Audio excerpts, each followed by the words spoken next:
video de hoy les traigo un tema un poco denso. Trataré de hacerlo lo más amigable posible, que es el tema de las cuotas constantes, mal llamadas en algunos libros anualidades. ¿Por qué están mal llamadas anualidades? Básicamente, y es muy simple, es la palabra anualidad, pues refiere a anual. Es decir, que la periodicidad es anual y resulta que las cuotas constantes es un caso especial de flujos de caja que tienen un comportamiento constante, pero que la periodicidad bien podría ser mensual. De hecho, tiene más uso el mensual que la misma anualidad. La mensualidad es mucho más del día a día, digamos, de la parte comercial, se puede utilizar más la parte mensual que la misma anualidad. Entonces, decir que es anualidad como tal me parece pues que eso es un error conceptual desde el inicio que me gusta, digamos, hacer como la alerta del spoiler con respecto a eso. Me parece a mí que es mejor decirle cuotas constantes y saber que tienen un comportamiento, los flujos de caja, un comportamiento constante dentro del interés compuesto, ¿no? Esto que vamos a ver es del interés compuesto. Para aquellos pues, que no están familiarizados, los invito a ver el video donde hablamos del interés compuesto y también del video donde hablamos de ecuación de valor, porque esto tiene un tema pues, de ecuación de valor para poder sacar la fórmula de cuotas constantes, claro está. Bueno, ahí como pueden ver es un poco tenso, pero vamos a tratar de explicarlo. Básicamente, las cuotas constantes que son. Básicamente son, en este caso, en particular vemos es que hay un flujo de caja, ¿cierto? Que durante la línea de tiempo, en nuestro diagrama de flujo, tiene un comportamiento constante. Es decir, es el mismo pago o el mismo depósito, dependiendo de no sé cómo lo esté mirando, qué ejercicio esté haciendo, pero lo que es claro es que en este caso, cada periodo, 1, 2, 3, 4, 5, 6, 7, 8, 9, 10, hasta llegar a n, cada periodo hago un depósito exactamente igual. Depósito, pago, ahorro, bueno, en fin. El flujo de caja es exactamente el mismo desde 1 hasta n. Y en este caso en particular, que aquí hice la deducción de la fórmula para el caso de presente, pues hallamos el equivalente, ¿cierto? El equivalente de ese valor presente, equivalente a la cantidad de flujos futuros constantes desde 1 hasta n. Es un caso muy especial, muy particular. Se puede ver, por ejemplo, en la valoración de bonos, se puede ver, por ejemplo, cuando me prestan un dinero, por ejemplo, un crédito de vivienda, crédito hipotecario, crédito de leasing, crédito vehicular, o sea, cualquier tipo de crédito, inclusive la compra, digamos, de cualquier cosa en tarjeta de crédito y que vamos a hacer un pago constante puede tener este comportamiento, es decir, un pago, un desembolso hoy presente y una serie de pagos futuros que los quiero hacer constantes. Como la ven ahí en la ecuación 1, en la ecuación 1 lo que hago es, para construir la fórmula, pues hallar el equivalente construyendo una ecuación de valor en donde yo hago esa ecuación de valor teniendo en cuenta el interés compuesto con una fecha focal 0. Y entonces así encuentro que el presente va a ser igual al flujo de caja que está en el momento 1, que es C, ¿cierto? En el momento 1 y lo traigo a presente dividiéndolo sobre 1 más el interés. Luego cojo el que está en el momento 2, lo traigo hacia presente dividiéndolo 1 más el interés al cuadrado. Luego el momento 3, C sobre 1 más el interés al cubo. Luego el momento 4, C sobre 1 más el interés a la 4 y así sucesivamente hasta llegar al último C para traerlo a 0 sobre 1 más el interés elevado a la n. Esto es una ecuación obviamente extremadamente dispendiosa y cuando tengo demasiados pagos, ¿cierto? Pues obviamente necesito construir una fórmula que me lo simplifique. Pero esto tiene un comportamiento muy particular porque es una serie finita, ¿cierto? Esta serie finita tiene un comportamiento que es muy estándar y el secreto para jugar con esto es simplemente que yo convierto el primer término en el segundo término o el segundo término en el primero, se trata de jugar con eso y construyo dos ecuaciones. Ahí en la número 2, pues ven que yo construí otra ecuación a partir de la primera, multiplicando ambos lados de la ecuación por 1 más el interés. Eso hace al lado izquierdo, pues que va a quedar P por 1 más el interés. Y al lado derecho, que es un poco más complejo porque es una serie finita, como les dije, pues básicamente lo que hago es le quito un exponente a el que divide en cada uno de los términos. En el caso en el primer término, pues que era C por 1 más el interés a la 1, pues a multiplicarlo por 1 más el interés a la 1, pues queda C solita. En el segundo término, pues solamente va a quedar sobre 1 más el interés a la 1, porque le resto 1 al exponente. En el tercer término, pues queda la 2. En el así hasta llegar al último término que queda sobre 1 más el interés a la n menos 1. Claro está. ¿Por qué construyo eso?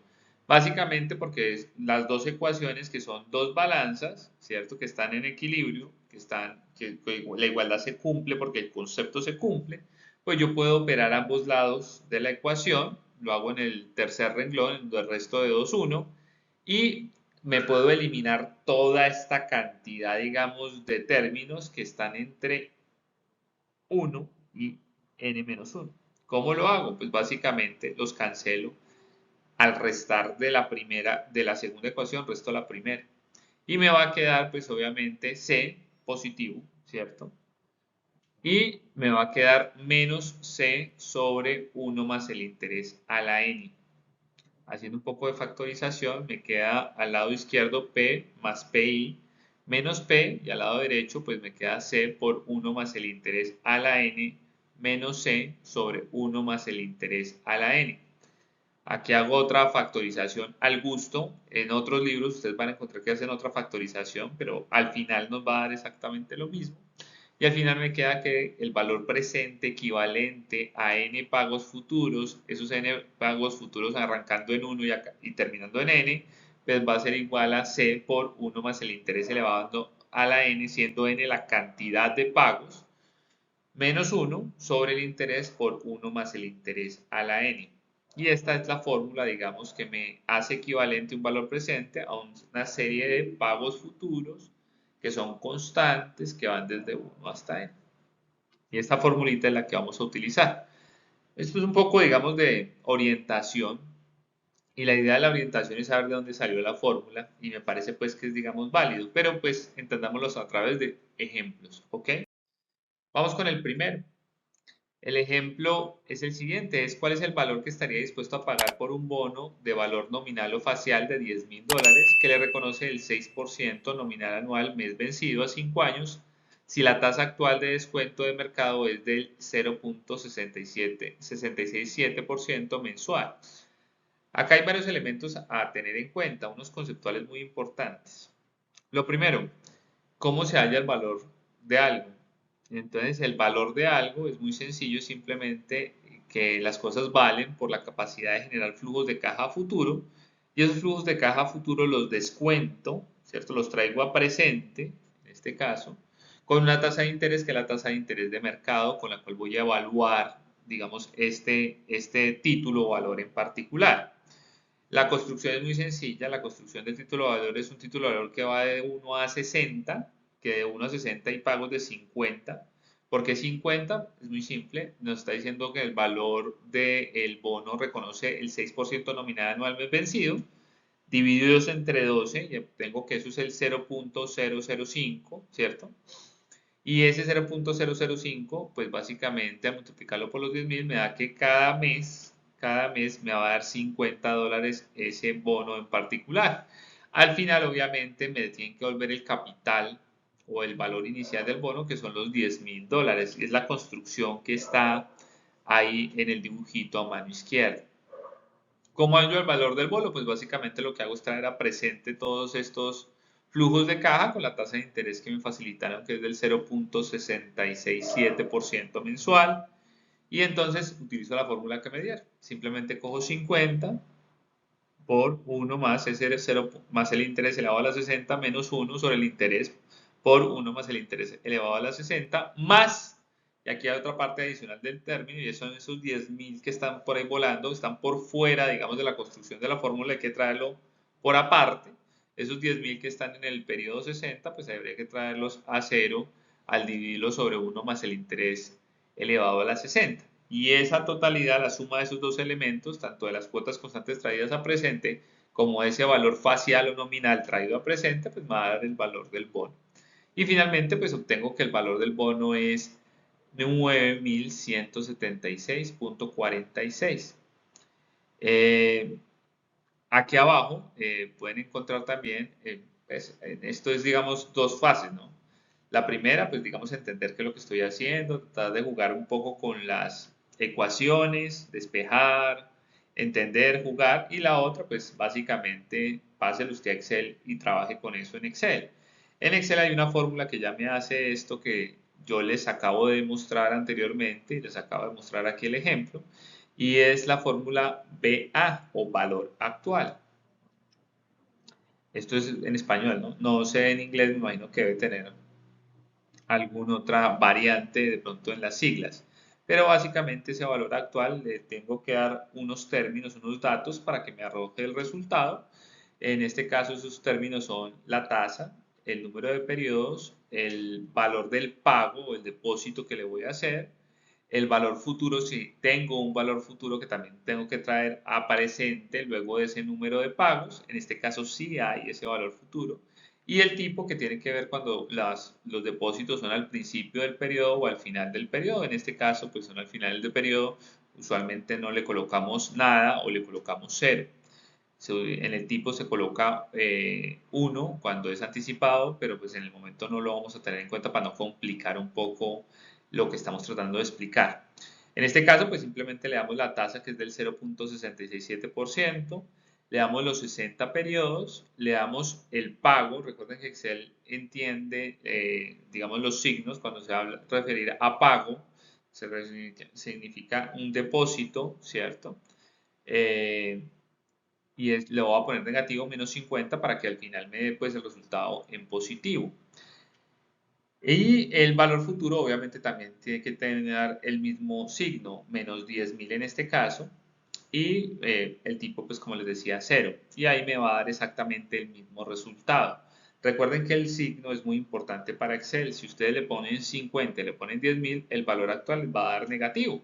Es decir, como si hubiese invertido los signos o el comportamiento, digamos, desde el punto de vista de quién está analizando usted el bono.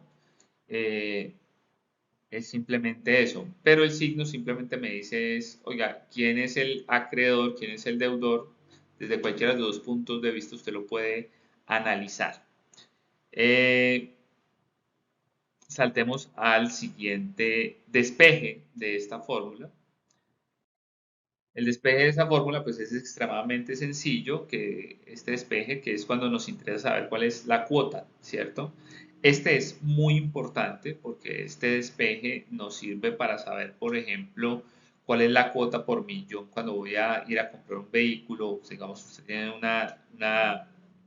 un muchacho o una señorita que estén vendiendo vehículos y no sepa mucho de matemática financiera, a ellos usualmente les hacen un factor, les dicen, vea, este es el factor, que usted tiene que multiplicar este factor por cada millón para que la persona más o menos sepa en cuánto le va a quedar la cuota por millón. Ese factor, pues básicamente es lo que está dividiendo la P. Y a veces le entregan a la niña que no tiene que saber matemática financiera o al muchacho que no tiene que saber matemática financiera para que haga, digamos, la venta, haga la negociación. Eh, una vez que tenemos este despeje, pues veamos un ejemplo.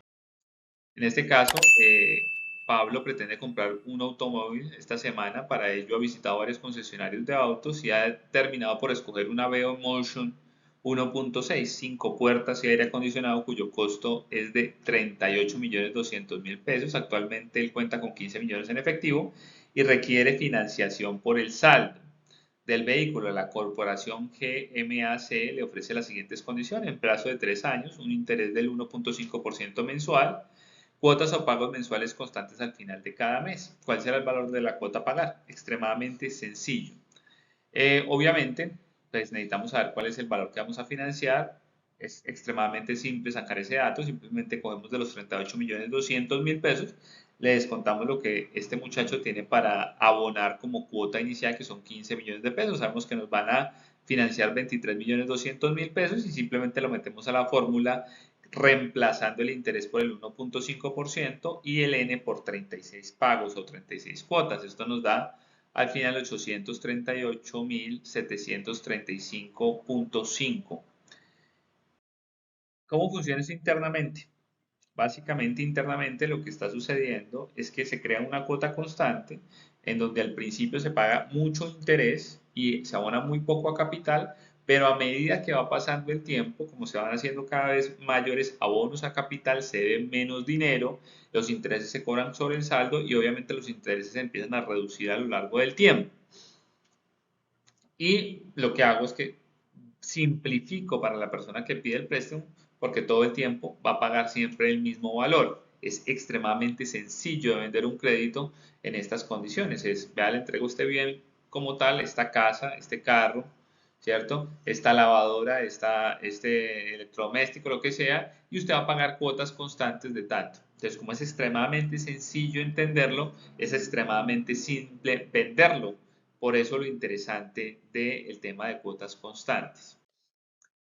Aquí vemos una tabla de amortización, que es básicamente lo que les acabo de mostrar el dibujito, pero ya, digamos, liquidado periodo a periodo. Y ahí tenemos la cuota y ahí a mano derecha encontrarán la fórmula para poder hallar ese pago. La fórmula que nos permite hallar eso en Excel. La fórmula es la fórmula pago, en donde los elementos que le tengo que meter son la tasa, el número de periodos, el valor actual o el valor futuro, dependiendo de que tenga, o si tengo los dos, y el tipo, que vuelve y juega con el tema de si es al principio del periodo, al final del periodo, cómo funciona. Eso lo vamos a ver más adelante, no quiero complicar un poco los conceptos de este de cuotas constantes con las anticipadas y vencidas. Tengo entonces el pago, lo pongo negativo para que me dé el resultado positivo, vuelvo y juega con el tema de los signos, le pongo la tasa 1.5%, 36 cuotas y el valor actual a financiar que son los 23.200.000 y obtengo como resultado los 838.735.5. Acá lo simplifiqué un poco, eh, llevándolo a 838.36, pues la diferencia es 0.5 y acá en la tabla de amortización pues obviamente es simplemente porque le quité los decimales para que sea más fácil y no quede con tanto problema. Yo soy de los que piensan en términos de los decimales, que cuando estamos hablando de dinero pues pelear por 0.5 es bobada, cuando estamos hablando de tasas de interés sí, porque un 0.5 puede ser mucho dinero dependiendo del capital que nos estén prestando. Por un peso nadie se va a pelear y inclusive podemos aproximar la cuota a 838.800 pesos. Yo creo que eso tampoco tendría mucho problema, pero es algo que yo hago de forma comercial. Aquí como lo ven, tengo la cuota durante los 36 meses es exactamente igual. Observen que arranco debiendo 23.200.000 pesos. Los intereses del primer mes correspondiente a ese saldo anterior, que son 23.200, son 348.000 pesos. Como pago 838.736, pues la diferencia, que son los 497.36, es lo que va a abonar al capital. Y observen cómo en el siguiente periodo pago ya menos intereses, 8.000 y pico menos de intereses, y así cada mes voy pagando menos intereses, voy abonando más a capital y ocurre lo que les estoy comentando o lo que les comenté en el slide anterior del comportamiento de esa cuota constante en donde cada vez se pagan menos intereses y se abona más a capital hasta llegar a deber 0 pesos en el momento 36.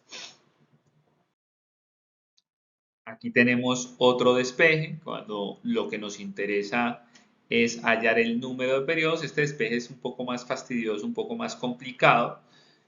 Básicamente lo que tengo que dejar es la n sola.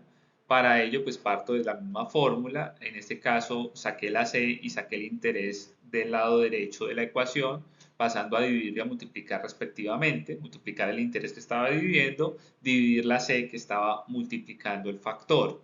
Luego ese factor que tengo al otro lado trato de simplificar en la medida de lo posible, eh, cogiendo cada uno de los términos de ese lado y dividiéndolo sobre 1 más el interés elevado a la n, me queda 1 menos 1 sobre 1 más el interés a la n, pero ese 1 más el interés a la n, como está dividiendo, puede pasar arriba con el signo del exponente negativo. Luego paso el factor que tiene el n a sumar al otro lado, el p por i sobre c a restar al otro lado, y luego pues para poder bajar el exponente logaritmo natural a ambos lados.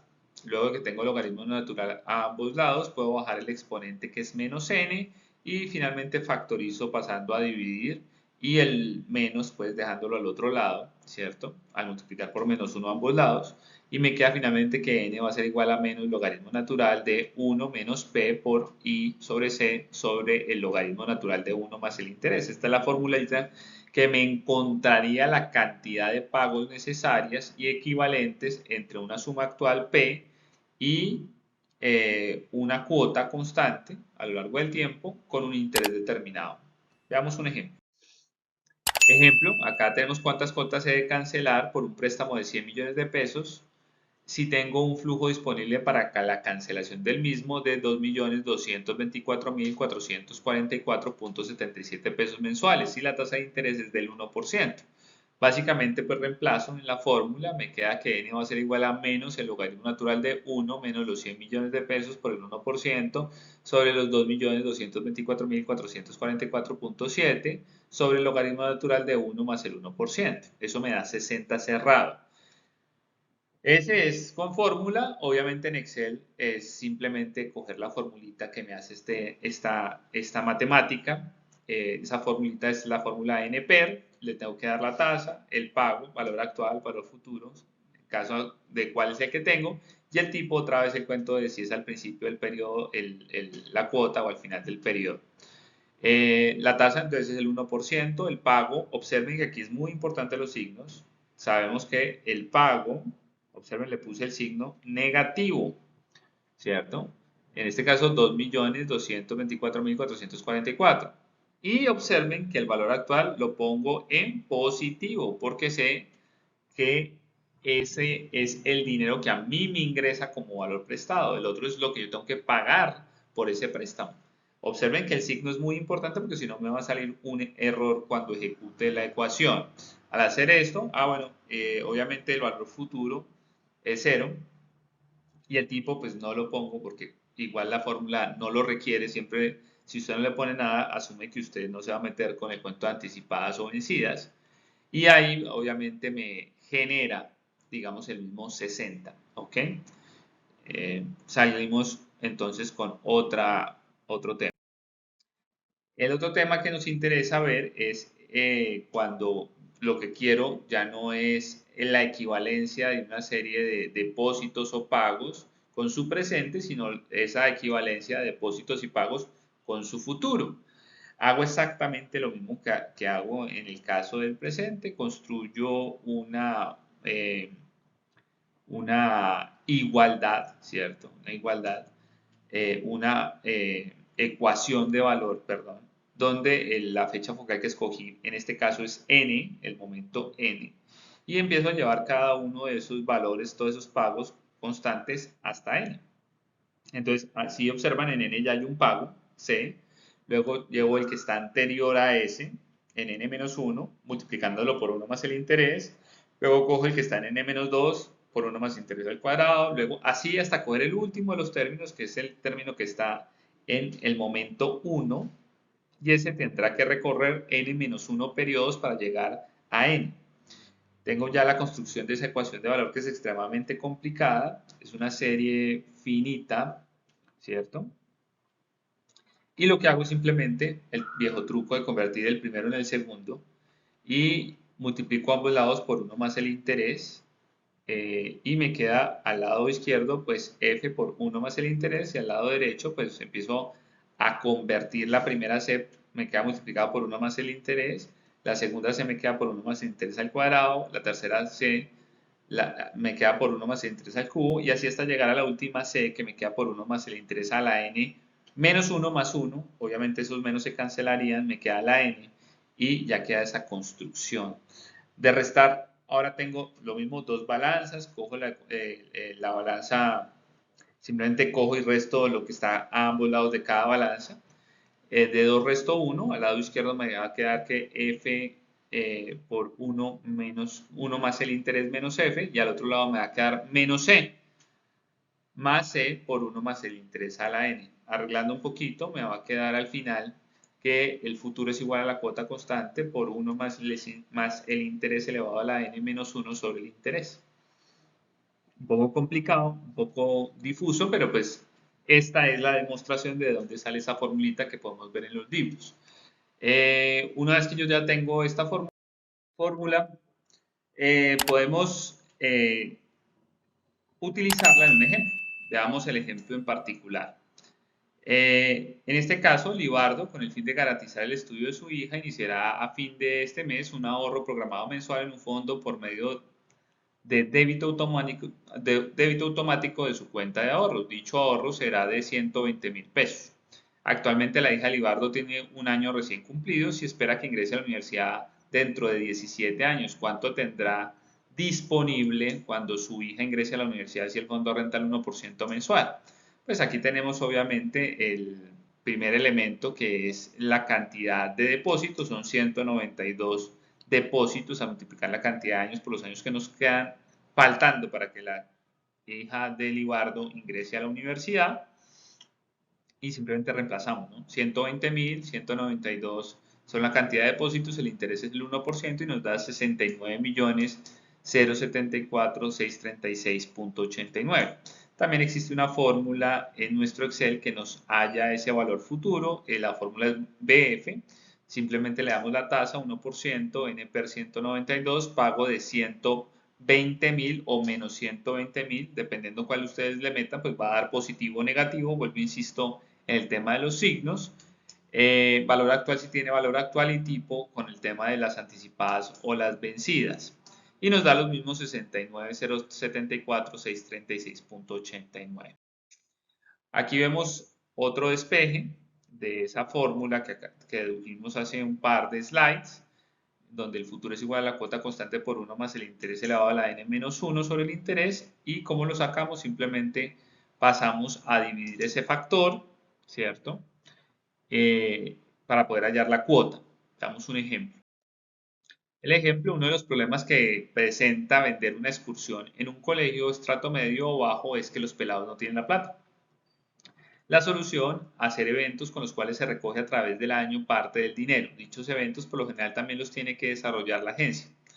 Usted como miembro activo de la agencia le propone como dato extra a estos muchachos que el dinero que recojan, además que un ahorro, será una inversión por cuanto usted va a meter esos recursos que le entreguen a través del año a un CDT que le renta al 1% mensual.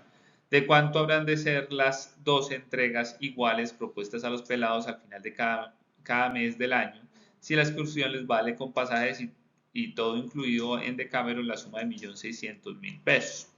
Entonces, básicamente, estamos depositando en un CDT, un fondo, donde cada mes me va a rentar el 1%, al final necesito del año obtener el 1.600.000 que vale la excursión, y pues me interesa hallar la equivalencia entre el futuro y la serie de pagos constantes para decirle a los muchachos cuánto tienen que depositar cada mes. ¿Qué es lo que tengo que hacer? Simplemente reemplazar. F es 1.600.000, el interés es el 1%, N es igual a 12, y ahí nos da básicamente los 126.158 pesos que tienen que depositar los muchachos cada mes para reunir el 1.600.000 al final del año. En este caso, también existe una fórmula en Excel. Ya la habíamos visto para el caso donde tenemos presente. En este caso, pues tenemos es futuro, que es la fórmula pago, ¿no? Le ponemos el signo negativo para que nos dé positiva la información. La tasa es el 1%, los números de periodo son 12, el valor actual le pongo 0, no tiene. Y el valor futuro que quiero hallar como equivalente, pues es 1.600.000. Tipo no le coloco nada y me da los mismos 126.158. Aquí tenemos ya el último despeje que nos interesa, que es cuando nos buscamos el N, en este caso el equivalente en cantidad de cuotas, que sería equivalente teniendo el valor de la cuota y el futuro que yo quiero hallar como equivalente. Es un despeje igualmente complejo como podría serlo el caso del presente, me interesa dejar la n solita, el interés está dividiendo pasa a multiplicar, la c está multiplicando pasa a dividir, el 1 está restando pasa a sumar, luego aplico el logaritmo natural a ambos lados, bajo la n y finalmente me da que el logaritmo natural de f por i sobre c más 1 sobre el logaritmo natural de 1 más el interés es igual al n, a la cantidad de pagos o depósitos que debo desarrollar. Veamos un ejemplo. Yajaira quiere ahorrar para hacer un viaje a Europa, sabe que el presupuesto para ello son 12 millones de pesos y puede sacar para este ahorro 606.602.9343 para este menester. Si el fondo de inversiones en el que está le renta al 1.0979 mensual, dentro de cuánto tendrá el dinero para poderse ir, sabiendo que pues tiene que recoger 12 millones de pesos. Básicamente reemplazamos, tenemos el logaritmo natural de los 12 millones de pesos por el interés sobre el valor de la cuota que es 606.602.9343 más 1 sobre el logaritmo natural de 1 más el interés. Esto nos da 18 pagos o 18 cuotas. Podemos utilizar también la fórmula de Excel, NPER, le damos la tasa, le damos el pago, observen que lo pongo en negativo, ojo con eso, el valor actual no tiene, le pongo 0, el valor futuro le pongo 12 millones en positivo, ojo con los signos, hay que cambiarle los signos porque si no les va a dar error, y en tipo, pues en este caso le puse 0, pues como para que no hubiese lugar a dudas en que eran cuotas vencidas. Y me da obviamente los mismos 18, los invito a revisar esa información en Excel. Y ya, esto es todo lo que tengo para mostrarles. La idea era mirar tanto futuro como presente con el tema de cuotas constantes. Observen que en ningún momento despejé el tema del interés porque es extremadamente complejo.